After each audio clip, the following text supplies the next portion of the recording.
आज की short analysis में हम डिस्कस करेंगे टाटा मोटर्स स्टॉक के ऊपर, क्योंकि यहाँ पर हमारे कई सब्सक्राइबरों की रिक्वेस्ट थी कि सर टाटा मोटर्स के ऊपर कुछ एनालिसिस दो। तो आज मैं आपको एनालिसिस दूंगा। और दोस्तों यहाँ पर 3 पॉसिबल रास्ते हैं टाटा मोटर्स के अंदर, और वो रास्ते के थ्रू आप लोगों को बताऊंगा कि यहाँ से कैसे हम इसको अपॉर्चुनिटी के वाइज इसको कन्वर्ट कर सकते हैं। यहाँ पर दोस्तों टाटा मोटर्स हमारा जो इसमें डाउन साइड में जो टारगेट था वो ऑलरेडी हिट हो चुका है, और हमारे टारगेट के पास ही ये स्टॉक टटोल रहा है। अभी यहाँ से दोस्तों 3 रास्ते हैं। अब 2 चीज़ दोस्तों यहाँ पर पहले कंफर्म होगी अपसाइड की तरफ। अगर दोस्तों ये स्टॉक के अंदर अगर आप देखो ना, यहाँ पर भी डेफिनेटली बाउंस आने वाला है, और क्योंकि इसका आरएसआई वो काफ़ी ज़्यादा तक ओवरसोल्ड हो चुका है। अब वो बाउंस आएगा तो वो मैं बताऊंगा कौन से लेवल तक वो फिजल आउट हो सकता है, और कौन से लेवल के ऊपर अगर वो बाउंस ने क्लोजिंग दे दी तो करेक्शन कंप्लीट के सिग्नल मिलेंगे, और कौन सा वो लेवल है जहाँ पर स्टॉक ने फिर से कंसोलिडेशन किया और बाउंस उसका फिजल आउट हो गया तो वहाँ से नई डाउन साइड स्टार्ट होंगी, वो भी आप लोगों को बताऊंगा। यानी इन शॉर्ट यहाँ पर हमें 3 रास्ते बनेंगे, वो 3 में से एक रास्ता ये टाटा मोटर्स सिलेक्ट करेगा, या फिर दोस्तों सब कुछ करेक्शन कंप्लीट ख़त्म करके अपसाइड रिज्यूम करेगा, बाई साइड की तरफ चला जाएगा, और इसके अंदर अपसाइड रैली स्टार्ट हो जाएंगी और सब कुछ नॉर्मल हो जाएगा, और फिर से लोगों के बाई साइड वाले लोग के पैसे बनना स्टार्ट हो जाएंगे। और दोस्त या फिर नंबर 1 ये रास्ता है। सेकंड रास्ता ये है कि इसके अंदर जो फॉल आया है उसके अंदर ए बी सी की जो पैटर्न होती है डाउन साइड में वो कंप्लीट हो चुकी है ए, फिर उसके बाद एक बाउंस आता है बी का। तो वो बी का बाउंस अगर आता है तो उसको कैसे दोस्तों अपसाइड में जब बी वेव ऊपर जाएंगी और वो फिजल आउट हो जाएंगी, तो फिजल आउट होने के बाद वहाँ पर अगर नेगेटिव स्ट्रक्चर बनता है तो वहाँ पर कैसे शॉर्ट सेलर लोग शॉर्ट मार के उसको डाउन साइड में कैप्चर कर सकते हैं, वो उन लोग के लिए अपॉर्चुनिटी रहेंगी। और तीसरा दोस्तों, अगर ये स्टॉक को और भी फर्दर करेक्शन करेंगे, यानी पहला रास्ता तो बता दिया कि अब बाई साइड की तरफ शिफ्ट हो जाएगा और सब कुछ नॉर्मल हो जाए। दूसरा रास्ता कि बाउंस आएगा एक खाली दिखावट के लिए, फिर लोग उसको बाइंग करेंगे, फिर वो वापस डाउन साइड में आ जाएगा और लोगों को वापस ट्रैप करेगा। ये हो गया रास्ता नंबर 2। अभी थर्ड दूसरा ये होगा कि दोस्तों ये स्टॉक एक कंसोलिडेशन करेगा यही लेवल के आसपास एक रेजिस्टेंस के पास, और फिर वहाँ पर एक बड़ी रेंज बनाकर फिर से डाउन साइड हो जाए, और फिर वहाँ से एक बड़ी करेक्शन फिर से स्टार्ट हो। ये 3 रास्ते होंगे, लेकिन बड़ी करेक्शन के रास्ते बहुत ही कम लगते हैं, और अगर होते भी है तो दोस्तों यहाँ से और भी थोड़ी 8 से 10% की गिरावट आ सकती है, वो मैं आप लोगों को बताऊँगा। और वो लेवल दोस्तों लॉन्ग टर्म वाले लोग के एसआईपी के लिए परफेक्ट रहेगा। तो तीनों रास्ते बता दिए। अपसाइड जाएगा तो बायर्स लोग आ जाएंगे शॉर्ट टर्म मीडियम टर्म वाले लोग के लिए। और अगर दोस्तों बी वेव बनी तो दोस्तों एक लेवल आएगा जहाँ पर ये नेगेटिव के कैंडलस्टिक पैटर्न बनाएगा, जहाँ पर शॉर्ट टर्म वाले जो शॉर्ट सेलर्स है उन लोग के लिए अपॉर्चुनिटी रहेगी शॉर्ट मारने की। या फिर दोस्तों तीसरा एकदम आखिरी लेवल उसने तोड़ दिया तो फिर वो एसआईपी वाले लोग का मार्केट रहेगा, जो उन लोग टुकड़े टुकड़े में टाटा मोटर्स को ले सकते हो आने वाले 3 के 4 साल को मद्देनज़र रख के। ज़बरदस्त प्रॉफिट देगा ये। अभी दोस्तों हम चलते हैं सीधा चार्ट के ऊपर, और दोस्तों वो बैक डेटेड वाला वीडियो का लिंक चाहिए डिस्क्रिप्शन में मैं डाल दूंगा। यहाँ पर दोस्तों अगर आप देखो तो फ्रेंड्स, अगर आप देखो तो यहाँ पर हमने एक डिसेंडिंग ट्रायंगुलर चार्ट पैटर्न यहाँ पर प्रेडिक्ट करी थी, और दोस्तों ये उसकी 2 नेकलाइन थी, और दोनों नेकलाइन को दोस्तों कुछ टाइम तक वही नेकलाइन के पास, क्योंकि वहाँ पर एक नेकलाइन के पास टटोला, फिर उस एक रेंज बनाया और फिर नीचे डाउन साइड में ब्रेक डाउन किया, और ये जो फर्स्ट टारगेट था वहाँ तक भी पहुँचा। उसके बाद दोस्तों ये सेकंड टारगेट था हमारा, ऑलरेडी आज वहाँ पर आ गया, यानी 2 बड़े टारगेट डाउन साइड के दोस्तों यहाँ तक स्टॉक ने अच्छे खासे कैप्चर किया। और ये इसके इतने बड़े फॉल से दोस्तों अगर आप देखो ना, तो यहाँ से ये फॉल स्टार्ट है इसका, और इतने बड़े फॉल के अंदर दोस्तों इसका आरएसआई बिलो 30 बिलो 25-28 पे चला गया, यानी इसका एक ज़बरदस्त ओवरसोल्ड हो गया, हद से ज़्यादा शॉर्ट सेलिंग हो गई। अभी ये उसके कारण दोस्तों यहाँ पर बाउंस आएगा, और बाउंस आने का एक दूसरी वजह भी ये है कि दोस्तों इसकी जो सी वेव है, वो सी वेव के अंदर दोस्तों अगर आप देखो तो एक हमें एक वेज पैटर्न मिली है, और एक दोस्तों यहाँ पर जो वेज मिली है वो वेज अपसाइड में ब्रेक होंगी। यानी दोस्तों एक फॉलिंग वेज, एक राइजिंग वेज होती है और एक फॉलिंग वेज होती है। तो यहाँ पर जो सी वेव के अंदर हमको एक फॉलिंग वेज मिली है, और वो फॉलिंग वेज की अपसाइड की ट्रेंड लाइन ब्रेक होंगी तो एक बाउंस आएगा। अब वो बाउंस कौन से लेवल तक आएगा जहाँ पर हम अपनी नज़र रखेंगे। तो फिलहाल दोस्तों मैं यहाँ वो उस बाउंस को समझने के लिए मेरे को आपको ABC पैटर्न नॉर्मल तरीके से समझाना होगा। दोस्तों अगर आप देखो तो यहाँ पर हमें एक ये ए मिला है, ये बी मिला है और ये सी मिला है, ये जिगजैग करेक्शन हुआ है। और यहाँ पर दोस्तों अगर आप और उसके अंदर अभी ये दोस्तों अगर आप देखो ना, तो ये सी की 5 वेव बनी है, और उसकी जो सी की जो 5 वेव उसकी जो 5th वेव है वो एक्सटेंशन हुई है, और उसके एक्सटेंशन के अंदर हमें एक फॉलिंग वेज मिला है। अभी ये सारी चीज़ इलियट, जो किसी को नॉर्मल भी इलियट वेव की नॉलेज रहेंगी वो समझ गया होगा कि मैं क्या बोलने जा रहा हूँ। और हमें दोस्तों जब भी सी वेव एक्सटेंड होती है ना, और इसमें क्या हुआ, सी वेव एक्सटेंड हुई और सी वेव की जो फिफ्थ वेव है वो एक्सटेंड हुई, और वो फिफ्थ वेव के अंदर भी दोस्तों अगर आप देखो तो वहाँ पर हमें एक वेज मिला, जो हमें फॉलिंग वेज मिलता है। और फॉलिंग वेज जब भी आता है उसके बाद एक करेक्शन कंप्लीट के कुछ कंफर्मेशन सिग्नल दिखते हैं, तो वो कंफर्मेशन की ट्रेंड लाइन का ब्रेकआउट का वेट रहेगा। जैसे ही वो ब्रेकआउट होगा तो यहाँ पर एक बाउंस आ सकता है, और वो बाउंस को दोस्तों ये मत मान लेना कि सब कुछ नॉर्मल हो गया और टाटा मोटर्स अपसाइड, वो बाउंस अपसाइड जाएगा लेकिन उसके एक लेवल है, उसके ऊपर क्लोजिंग दी ज़बरदस्त, तो हम मानकर चलेंगे कि हाँ सब कुछ ठीक हो गया और अभी ये स्टॉक अपसाइड के लिए रेडी है। तो वो कौन सा लेवल है वो भी हम जानेंगे। सबसे पहले दोस्तों मैं ये सारी ड्राइंग्स निकाल देता हूँ। जैसे हमारे बहुत सारे स्टॉक के टारगेट बाई साइड पे भी हिट होते हैं, सेल साइड पे हिट होते हैं, इसके भी दोस्तों हमारे ये दोनों भी टारगेट परफेक्टली हिट हो चुके हैं। अभी दोस्तों मैं ये चीज़ निकाल देता हूँ और आप लोगों को कुछ चीज़ बताना है चार्ट के थ्रू। दोस्तों अगर आप देखो तो जैसा मैंने आप लोगों को बताया था कि यहाँ पर सी की फिफ्थ वेव बनी, तो ये जो फिफ्थ वेव की जो फिफ्थ वेव है वहाँ से मैं खाली स्ट्रक्चर आप लोगों को बता रहा हूँ। पूरा बताऊँगा तो जो यहाँ पर नए लोग हैं उन लोगों को समझ में नहीं आएगा और उन लोगों को नींद आ जाएगी अगर। तो दोस्तों अगर आप देखो ना तो मैं सिर्फ खाली फिफ्थ वेव की, सी की फिफ्थ वेव को जो एक्सटेंशन हुई उसके बारे में मैं यहाँ पर, जहाँ से हमें वेज मिला उसके बारे में मैं डिस्कस कर रहा हूँ दोस्तों। दोस्तों अगर आप देखो तो यहाँ पर हमें वेज मिला है, और इसकी जो फिफ्थ वेव है उसके अंदर जो वेज के अंदर 5, अगर आप देखो ना दोस्तों तो यहाँ पर कुछ इस तरह से हमें मिला है। ये 1, ये 2 दोस्तों, ये 3, ये 4th और ये 5th। अभी दोस्तों यहाँ पर याद रखना ये लेवल 856 मार्क करना। 856 के ऊपर जैसे ये निकलेगा तो इसके अंदर दोस्तों एक ज़बरदस्त अपसाइड मोमेंटम आएगा। और अभी जो लेवल चल रहा है, जो हमारा टारगेट हिट हुआ है, वो कुछ इस तरह के ये 780 के आसपास चल रहा है। अभी दोस्तों यहाँ पर क्या होगा कि अगर 850 के ऊपर इसने क्लोजिंग दे दी तो फिर ये जो बाउंस है वो और भी एक्सटेंड होगा, और वो तकरीबन दोस्तों 935 से लेकर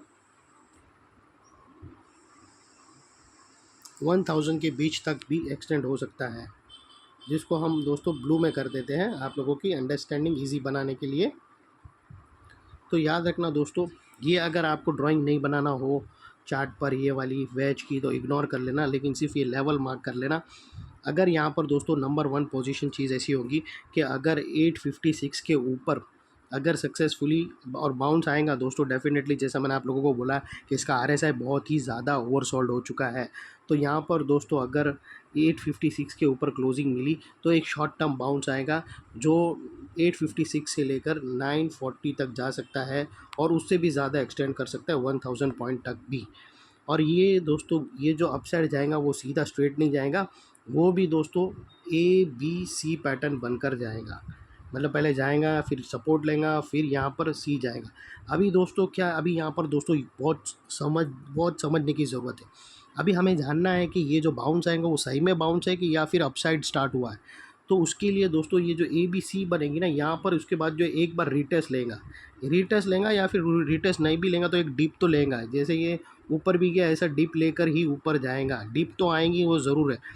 तो ऐसा होगा ना दोस्तों, तो अगर समझो इसने ये ABC बनाई, यहाँ से ये A B और C बनाई, तो ये C के अंदर जो अपसाइड आएंगी ना वो एकदम मरी हुई आएंगी, वो एकदम अच्छी कैंडल नहीं बनेगी, रेड डोजी छोटी छोटी कैंडल बनकर ऊपर जाएगा। तो जैसे ही वो बहुत सारी कैंडल बनकर ऊपर जाएगा तो यहाँ पर आप लोगों को एक राइजिंग वेज मिलेगा फिर से, और राइजिंग वेज मिला तो समझ लेना वापस ये टूटेगा नीचे और वापस ये लेवल पर आएगा डाउन साइड में। तो ये अपॉर्चुनिटी रहेंगी शॉर्ट सेलर लोग की, यहाँ पर वो रैली फिजल आउट हो जाएंगी। 1940 से लेकर 1000 के बीच में वो स्ट्रक्चर बनेगा, जहाँ पर आप लोगों को एक पॉसिबिलिटी है कि एक ये जो फॉलिंग वेज मिला वहाँ पर राइजिंग वेज मिलेगा, और वो राइजिंग वेज की ट्रेंड लाइन ब्रेक होंगी तो फिर वो शॉर्ट सेलिंग इनिशिएट का मौका रहेगा। जैसे दोस्तों यहाँ पर अगर आप देखो ना तो ये जो फॉलिंग वेज है इसकी जो ट्रेंड लाइन है वो अभी ब्रेकआउट नहीं हुई, इसकी trend line any moment breakout होंगी तो पहले 856 तक जाएगा और 856 के बाद वापस नीचे आ सकता है, कंसोलिडेट करके फिर ब्रेक करेगा, फिर नीचे आएगा, फिर यहाँ से अपना सी वेव बनाएगा और यहाँ पर आपको वेज मिलेंगी और वो वेज नीचे ब्रेक डाउन करेगी तो वापस वो नीचे आएगा, ये स्ट्रक्चर बनेगा। तो दोस्तों शॉर्ट सेलर लोगों के लिए यहाँ पर उन लोगों को नज़र गाड़े रखने का, ये लेवल के पास आपको वेज मिले या फिर दोस्तों negative candle stick structure down side में ब्रेकडाउन होता हुआ मिले तो 1:2 1:3 का रिस्क टू रिवॉर्ड रेशियो देकर ज़बरदस्त शॉट मार के नीचे कैप्चर कर सकते हो।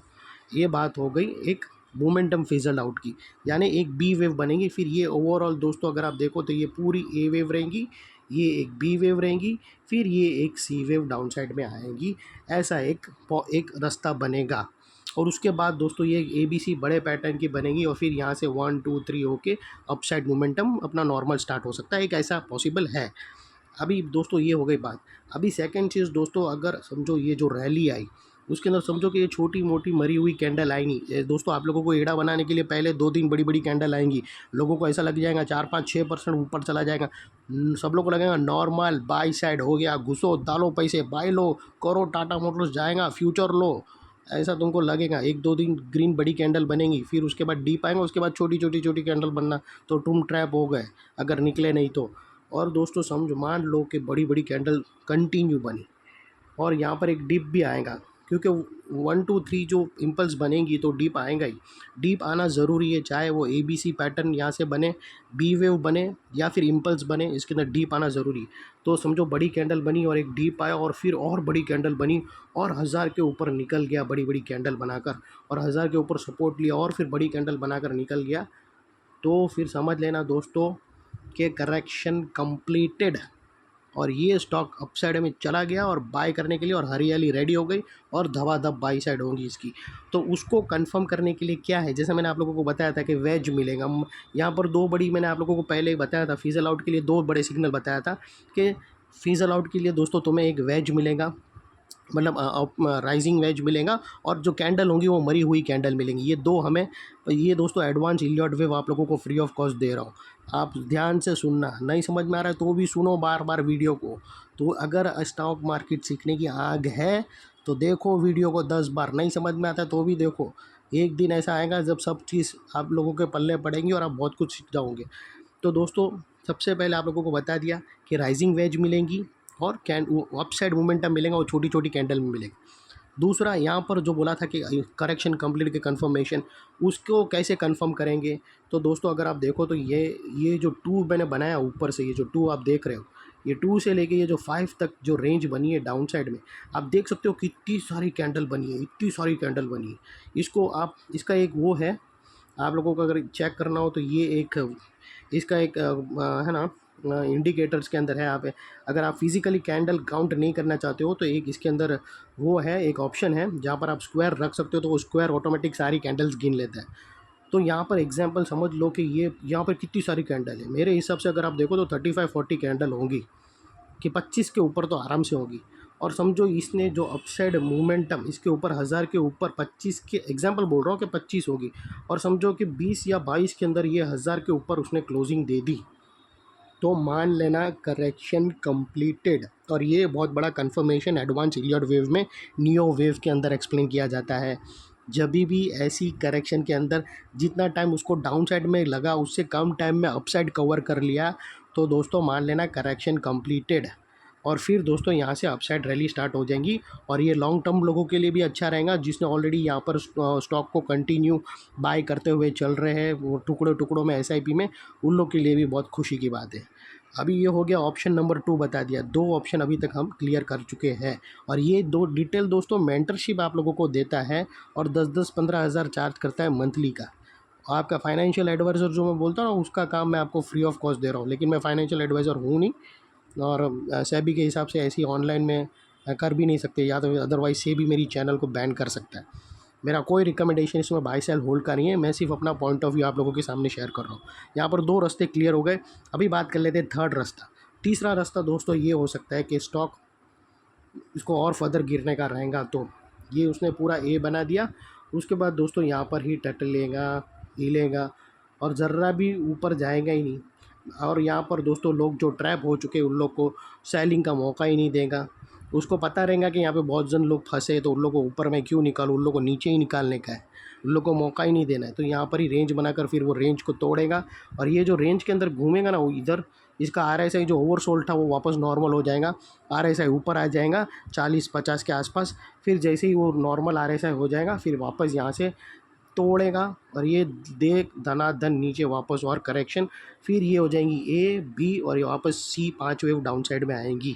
तो यहाँ पर दोस्तों, यहाँ पर भी अगर ये टटोलेगा ये एरिया के पास और ये ब्रेक डाउन करेगा, तो इधर भी एक शॉर्ट सेलर लोगों को अपॉर्चुनिटी मिलेगी यहाँ से शॉर्ट करने की।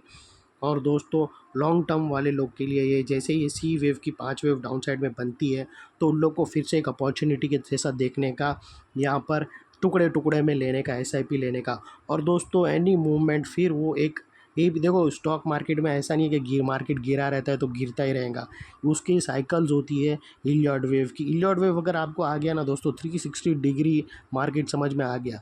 और इलियॉड वेव समझना इतना आसान भी नहीं है। अगर जैसा मैं आप लोगों को बोलता हूँ कि जिसने इलियॉड वेव सीख लिया उसको दुनिया में कोई भी तकलीफ़ रहेगी, लेकिन पैसे की तकलीफ़ बिल्कुल भी नहीं रहेगी। तो दोस्तों, यहाँ पर फिर C वेव डाउन साइड में स्टार्ट होगी। तो ये दोस्तों तीसरा रास्ता है। तो यहाँ से 3 ऑप्शन पॉसिबल है, 3 में से और कोई रास्ता है ही नहीं। तो और तीनों रास्तों में बता दिया कि कौन कौन लोग कैसे प्रॉफिट लेंगे। ऊपर जाएगा तो सब लोग के प्रॉफिट में रहेगा, डाउन साइड में फिजल आउट होंगी तो क्या क्या कैसी पॉसिबिलिटी है, क्या फैक्टर्स है जिसका हम वेट करेंगे, उसको चेक करेंगे। देखो दोस्तों, ये एक चीज़, एक डॉक्टर तो कोई भी पेशेंट डॉक्टर के पास आता है और उसको बुखार है। देखो, बहुत सारी बीमारी ऐसी होती है जिसके अंदर लोग पेशेंट को पहले ही बुखार आने लगता है। जैसे एग्ज़ाम के तौर पर, अगर किसी को सर्दी हो गई तो भी उसको बुखार आएगा। किसी को अगर कोई मान लीजिए कि कोई बड़ी बीमारी है, कैंसर वैंसर, तो उसके भी अर्ली स्टेज में वो बार बार बीमार पड़ता रहेगा, उसको फ़ीवर आते रहेगा। किसी को मलेरिया हो गया तो उसको भी फ़ीवर आता रहेगा। तो दोस्तों, फिर डॉक्टर के पास जो भी पेशेंट बुखार लेके आता है, तो डॉक्टर को तुरंत मालूम नहीं पड़ता है कि ये मलेरिया का बुखार है, या ये सर्दी का बुखार है, या कोई बड़ी बीमारी का बुखार है। वो फिर टेस्ट करने देता है कि भाई तुम जाओ, रिज़ल्ट करो, टेस्ट करो, ब्लड टेस्ट करो, यूरिन टेस्ट करो। उसके तर्थ पर ये रखता है कि हाँ भाई, इसको कोल्ड का फ़ीवर है, इसको इसका फ़ीवर है। तो दोस्तों, यहाँ पर भी हमें टेस्ट मिलती है कि ये जो बाउंस आएगा वो एक्चुअली टेस्ट है कि ये बाउंस फिज़ल आउट हो रहा है। अगर फिज़ल आउट हो रहा है तो फिर ये शॉट ठोकने का मामला है, यहाँ पर शॉट मारो। और अगर इसका जो बाउंस स्ट्रांग आया तो भाई मार्केट बराबर है, वापस इसको बाई साइड पे लो, डबल धमाका अप साइड में चार्ट पैटर्न ब्रेकआउट होंगी, डबल धमाका ट्रिपल धमाका बनेगा, वापस अप साइड जाए। तो ये सारी चीज़ मतलब इसके अंदर जो आगे के बाउंस आएगा, वो बाउंस के इंटेंसिटी के ऊपर डिपेंड करेगा कि ये अगर उसकी इंटेंसिटी लो रहेगी, मरेले की तरह ऊपर जाता रहेगा, तो करेक्शन अभी भी चालू है और फिर डाउन साइड स्टार्ट होगी। या फिर दोस्तों, एक ही एरिया पे कंसोलिडेशन करेगा, फिर डाउन साइड में ब्रेक डाउन करेगा, या फिर एक ही एरिया पे कंसोलिडेशन करके एक अप साइड दे, फिर वापस नीचे ब्रेक करने आए, उसके बाद फिर अप साइड स्टार्ट करे। ये भी एक रास्ता है। और एक डायरेक्टली सीधा एकदम बड़ी कैंडल बनाकर, जो मैंने आप लोगों को बताया था कि 2 का एरिया है 1000 का, वो कम ही कैंडल में अपसाइड में पार कर देगा, तो फिर दोस्तों अपसाइड मोमेंटम स्टार्ट होगा। तो दोस्तों, ये था बस एनालिसिस। आप लोगों को बहुत ही अच्छी खासी मैंने एनालिसिस फ्री ऑफ कॉस्ट दे दी। अच्छी लगे तो दोस्तों एटलीस्ट तुम वीडियो को लाइक करो। दोस्तों, तुम सारी इन्फॉर्मेशन ले लेते हो, लेकिन एक वीडियो को लाइक करना भी आप लोगों को भारी पड़ता है। प्लीज़ वीडियो को लाइक करो। Thank you. जय हिंद।